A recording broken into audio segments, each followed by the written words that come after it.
Şu at eti olması lazım. At eti değil mi bu? At eti var, sarımsak var, dolma var. Kardeşim çok güzel bir şekilde etleri doğuruyor. Selam. Kaynatma sistemleri mevcut. Mis gibi çıkıyor ondan sonra. Çok güzel. Yumurta koyuyor, at eti koyuyor, dolma koyuyor. Sen nasıl istiyorsan. Fiyat makul geldi bana. Öyle büyük bir tabak ve bitiremedim yani tabağı.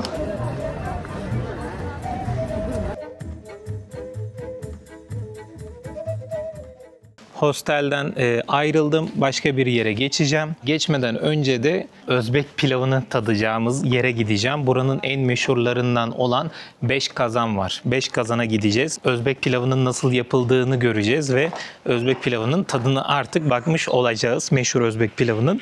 Bu arada dostlar ben size şundan bahsetmek istiyorum. Özbekistan'da kaldığınız gün boyunca sizden çıkışta register diye bir şey istiyorlar. Yani kayıt istiyorlar. Kaldığınızı belgelemek zorundasınız. Böyle bir kağıt veriyorlar size. Bunları da atmayın çünkü soruyorlar. Denk gelirse tabii hani benim arkadaşlarıma soran olmadı. Bana sorarlar mı bilmiyorum. Hani her ihtimale karşı yanınızda bulundurun. Ne olur ne olmaz. Bir kağıt parçası sonuçta. Hani polisle münakaşaya girmek zorunda kalmazsınız. Gerek yok durduk yere. Ülkeden çıkartmıyorlarmış bunları görmeden. Bilmiyorum. Ülkeden çıkartmasa ne yapacak? Tutacak mı? O da ayrı bir konu. O da ayrı bir muamma. Buna dikkat edin. Özellikle Özbekistan'a geldiğinizde ilk 3 gün içerisinde yapmanız gerekiyormuş bunu. Eğer hostellerde kalırsanız hosteller, oteller size otomatikman veriyor. Arkadaşınızın yanında ya da Airbnb'de falan kalacaksanız da ufak ücretler isteyebiliyor. 5 dolar, 3 dolar falan civarında. Bu size kalmış bir durum. Kendiniz de yapabilirsiniz aslında ama biraz sistemde karışıklık varmış. Kendi kendine yapanı daha önce hiç duymadım. Bilmiyorum ya da bir hostelle, otelle anlaşıp belli bir ücret karşılığında sallıyorum. 15 gün kaldım mesela. 15 günlük orada kaldığın gibi de göstertebilirsin diye düşünüyorum. Merhaba. Nasılsın? İsmin nedir? Muhammed Emin. He? Muhammed Emin. Muhammed Emin. Nece sen? 7. 7 yaşındasın. Çok tatlı gülüyorsun. Bisikletin çok güzelmiş. Bisikletin çok güzel. Bisiklet çok yaşlı. Ben Özbek. Özbek, evet sen Özbek. Ben Türk. Türkiye'den geldim. Kendine iyi bak. Dediğim gibi dikkat edin bu konuya. QA74 aynen. Aracım da geldi bu arada. Aracımla hemen gidelim. Selam.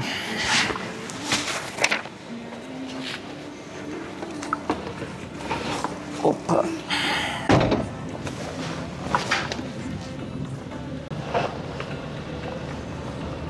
Evet abi, Beş Kazan'a geldik. Özbekistan'ın en meşhur pilav tadabileceğiniz yeri burası. Beş Kazan. Bakın şuradan direkt girişi yapalım. Burada halka açık Özbek pilavının nasıl yapıldığını sergiliyorlar.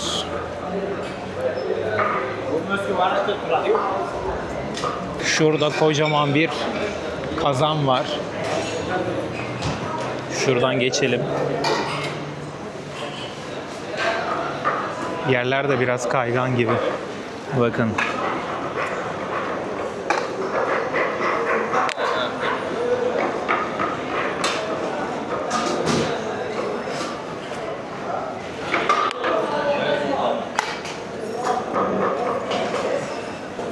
Çok böyle yağlı durduğuna bakmayın dostlar. Çok yağlı değil tabağınıza geldiğinde.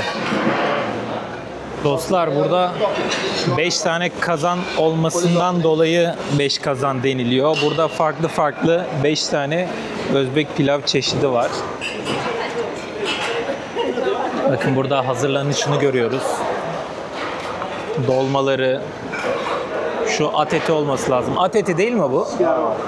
At eti var, sarımsak var, dolma var. İsteğinize göre içine atıyorlar.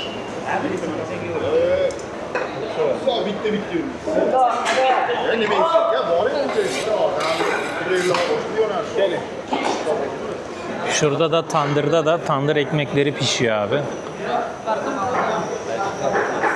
Bakın burada kardeşim karıştırıyor güzel bir şekilde. Burada etler var. Burası direkt böyle halka açık olması çok güzel bir şey. Bakın burada da etler doğranıyor. Kardeşim çok güzel bir şekilde etleri doğuruyor. Selam. Orada da farklı bir yine lezzet var. Pardon. O yerler biraz kayıyor. İnsanlar büyük büyük leğenlerde alıyorlar. Burada patates ve havuç kaynıyor. Burada da böyle bir kaynatma sistemleri mevcut. Bakın dostlar, tandırların içine diziyorlar bunları böyle. Gelin kardeş. Mis gibi çıkıyor ondan sonra. Kaç dakikada oluyor? Samsa. Kaç dakika? Samsa kaç dakikada oluyor? Anlayamadı. Şimdi abi. Okey. Kaç dakikada oluyor? Kapoza. Ha? Samsa. Samsa. Yeah.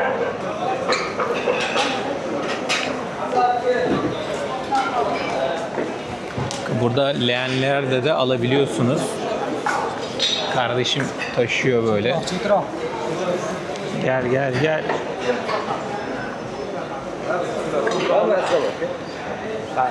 Bitti sana. Eyvallah. Nasıl olsun?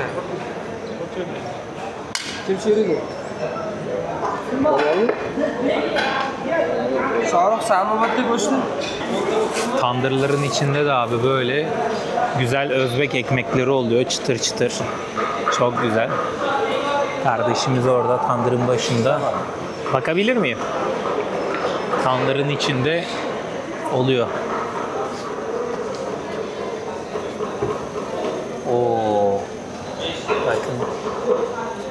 Çok güzel. Bu şekilde ekmekler bu hale geliyor. Şimdi oturalım bir yere abi. Yemeğimizi yiyelim. Bak içine yumurta falan da koyuyor. Yumurta koyuyor, at eti koyuyor, dolma koyuyor. Sen nasıl istiyorsan. Böyle bir yerde de abi fotoğraf çekilebiliyorsunuz. Burası olduğu gibi onlara ait. Ya dostlar şunu çözemedim. Millet ellerinde falan alıyor götürüyor. Bazı arkadaşların da tepsilerde böyle arkamda geçen gibi tepsilerde götürüyor garsonlar. Biz mi gidip alıyoruz yoksa onlar mı getiriyor onun ikileminde kaldım. Sonra biri geldi siparişimi aldı. Düğün pilavı tarzında bir pilav yiyeceğim abi. Sade söyledim.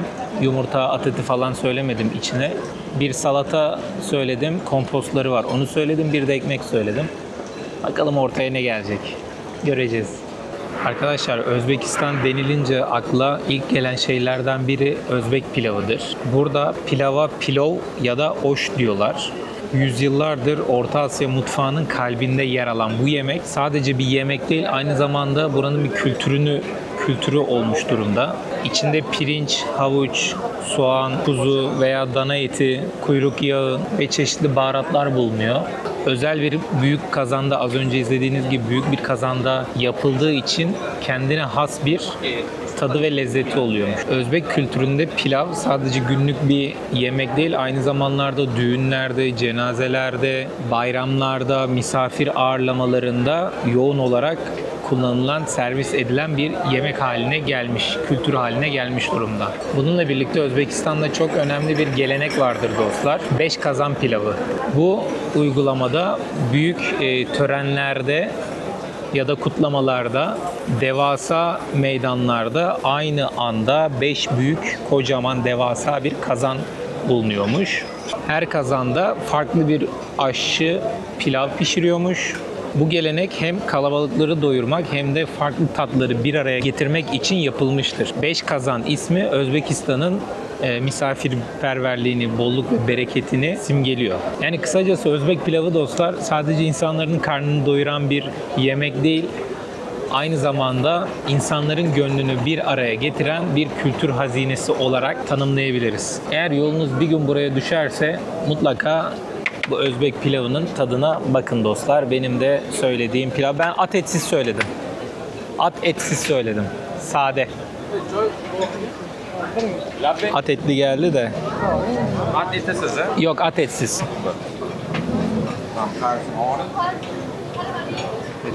Bo'ladimi? Okey. Tamam. At etini aldı sadece. Teşekkürler. Bu şekilde dostlar Özbek pilavımız geldi. Bakın içerisinde kuru üzüm var, havuç var, patates var, pilav var, et var, yumurta var. Yumurta da bıldırcın yumurtası tarzında böyle ufacık. Şöyle bir komposto söyledim ben. Buranın kompostoları muazzam. Mutlaka için öyle güzel ki, öyle güzel ki. Gerçekten çok böyle severek içiyorsunuz. Bir de sıcakta güzel geliyor. Böyle bir salata söyledim domatesli. Buranın domatesi gerçekten muhteşem. Çok kokusu bile bir başka. Gerçekten Türkiye'de bulamıyoruz böyle domatesleri. Ve bir de Özbek ekmeğimiz var abi. Özbekistan'ın ekmeği de çok meşhurdur. Çok farklı şekillerde Özbek ekmekleri görebilirsiniz. Özbek kültürüdür. Hadi bana o zaman afiyet olsun. Meşhur Özbek pilavının tadına bakayım artık.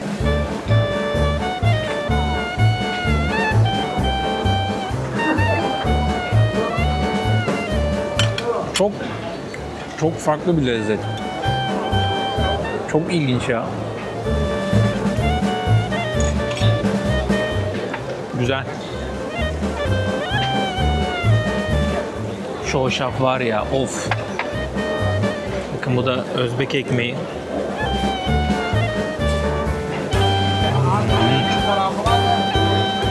Kurabiye gibi bildiğin ya, var ya. Muhteşem.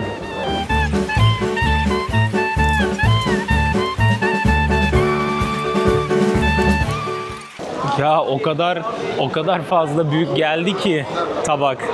Bitiremedim ya. Vallahi şimdi hesabı ödeyelim burada. Hello. Kaç son? 104. Bakın dostlar, normalde hesap 43.000 geliyor, 93.000 geliyor. Çok teşekkürler. Normalde hesap şöyle göstereyim. 93 geliyor, 93.000 geliyor. Ama burada %12 servis ücreti daha ekliyorlar. %12 servis ücreti ekleyince 104.000 son vermiş oldum. O masa abi 344 Türk lirası yapıyor.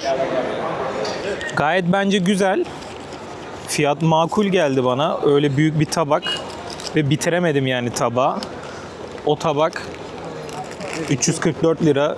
İstanbul'da 300 liraya, 350 liraya ne yiyoruz ki? Bakın çıkışta da hesabı ödedikten sonra böyle ufak ağzınızın tatlanması için sakız veriyorlar. Gelirseniz uğrayın. Es geçmeyin abi. Hello. Ünes. Okay. Oy. Bugün kameranın hafızası doldu ne yazık ki.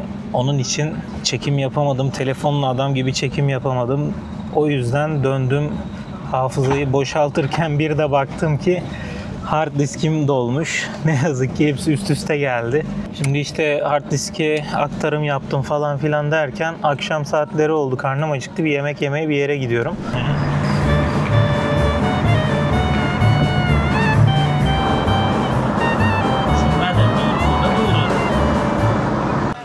Arkadaşlar şimdi bir mekana geldim. Akşam yemeği yemek için.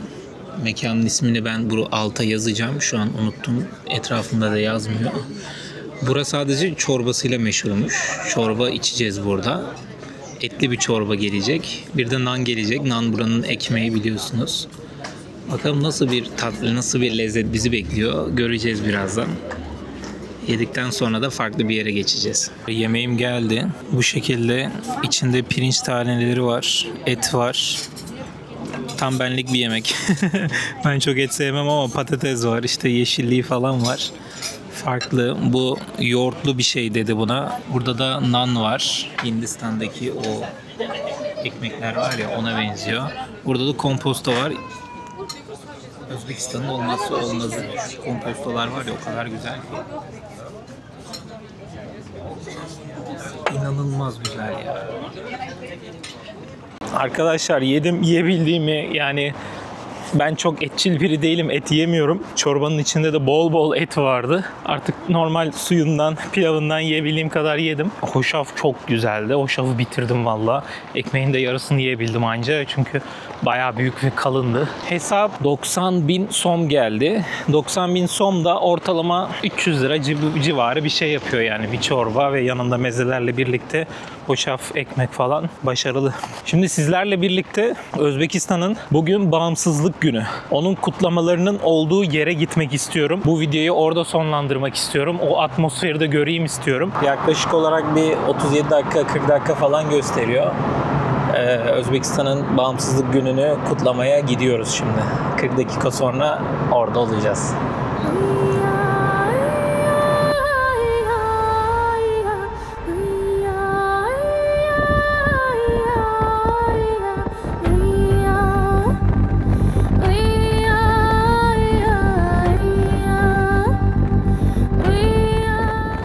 Dostlar, şimdi bu etkinliklerin yapılacağı alana geldik, fakat şöyle bir şey var. İnsanlar akın akın gitmeye başlamış. Yani etkinlik bitmiş. Boş yere gelmiş olduk. Bugün dediğim gibi bir talihsizlik var bugün. Nedense her şey ters gidiyor. Yapacak bir şey yok yani. Baksana, insanlar akın akın geri dönüyorlar. Trafikte var. Neyse, en azından bu atmosferi görmüş olduk.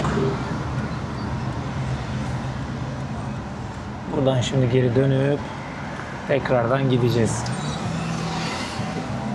Bakın buradan göstereyim. Etkinlikler şurada oldu. İnsanlar akın akın geriye doğru çıkıyor.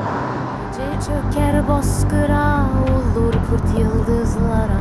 Sürü dağda uyanır, köz parlar toprağında. Uyan ey kurdun soyu, atsız Türk kalmasın. Diril ey kutlu sürü, gök bayrak solmasın. Taşa yazdı orhunlar, göğe baktı. Evet kardeşlerim. Hani böyle ilk gün hiçbir şeyden haberin olmaz, hiçbir şey bilmezsin. Garip olursun, farklı olur. Ne bileyim, her şey başına gelebilir. Şu an o moddayım biraz. Ya aksilik işte, ne diyeceksin, yapacak bir şey yok. Gittik, bitmişti, herkes dağılıyordu. Döndük. Sonra hostelin önüne geldim. Dedim ki burada bir Magic City var. Buraya geleyim. Bakın şimdi size geldiğim yeri göstereyim. Böyle bir devasa bir Magic City. Ve direkt gözüme çarpan şurada SY22'nin kocaman bir dükkanı olması. Yukarıda kocaman bir Pepsi'nin yazması. Şurada bir Özbekistan bayrağı. Şurada da bir Özbekistan bayrağı, kuleleri. Bugün Özbekistan'ın bağımsızlığını kazandığı gün. O yüzden halk dışarıda bayağı yoğun ve coşkulu bir şekilde kutlamalar yapıyor. Biz de ufak ucundan görmüş olalım diye çıktım. Tekrardan, yani hostele gelmişken tekrardan çıktım. Şimdi bu taraflara doğru, ufak bir güvenlik kontrolünden sonra bakın direkt SO2 gözüme çarptı.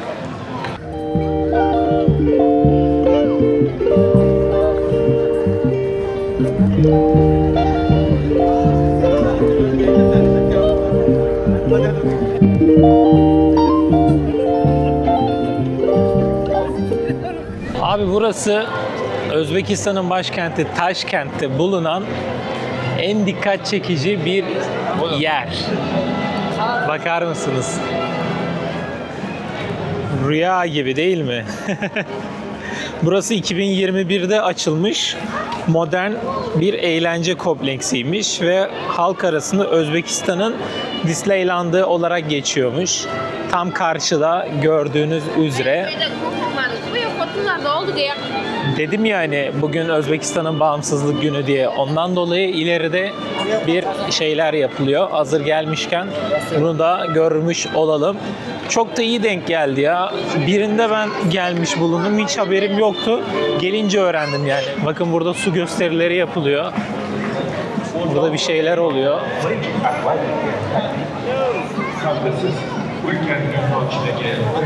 Baksana ya. Çok farklı.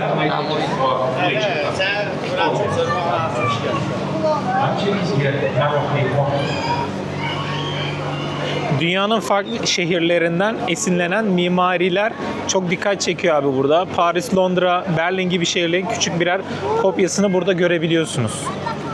Bakın.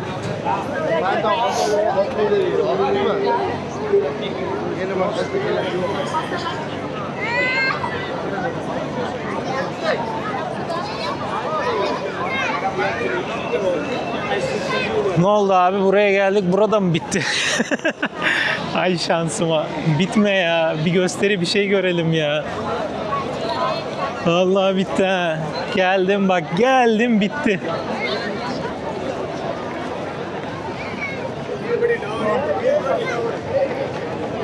Bak karşıda karnaval yazıyor. Burada su gösterisi yapıldı az önce. Şöyle bir bakalım. Yine bir şeyler hazırlanıyor ama orada devam edecek herhalde bakın.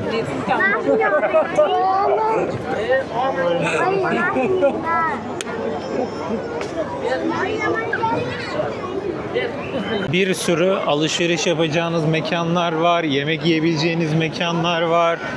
Bakın şurada mesela bir Bellissimo var. Pizzacı.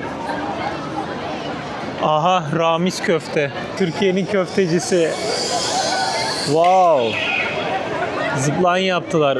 Bak bak karşıdan geliyor. Bak bak bak bak bak bak bak bak. Hoppa. Zipline'a bak. Ramiz'e uğrayabilirsiniz dostlar. Köfteci Ramiz. Akhisar'ın lezzeti. Bak firma ararken direkt pıt bulduk. Buralarda ne var? Çocuklar için oyun dünyaları var.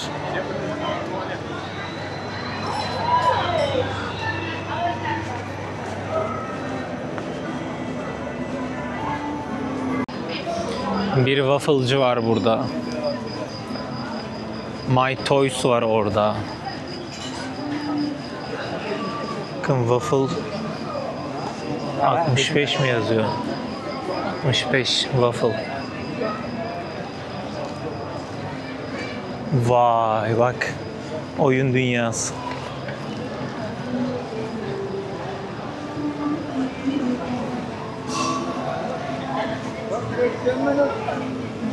Thank you.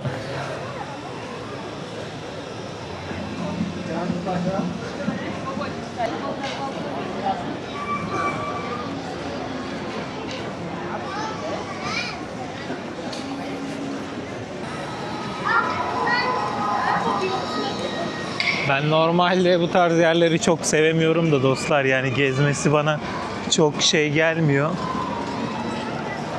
İlgi çekmiyor diyeyim yani, açıkçası ilgimi çekmiyor. Ama burası güzelmiş. Bakın köfteci Ramiz de en güzel yerini almış burada. Böyle farklı bir yer burası da. Taşkent'te gelinip görülmesi gereken bir yer diyebilirim. Buradan da 50.000 soma zipline yapabiliyorsunuz.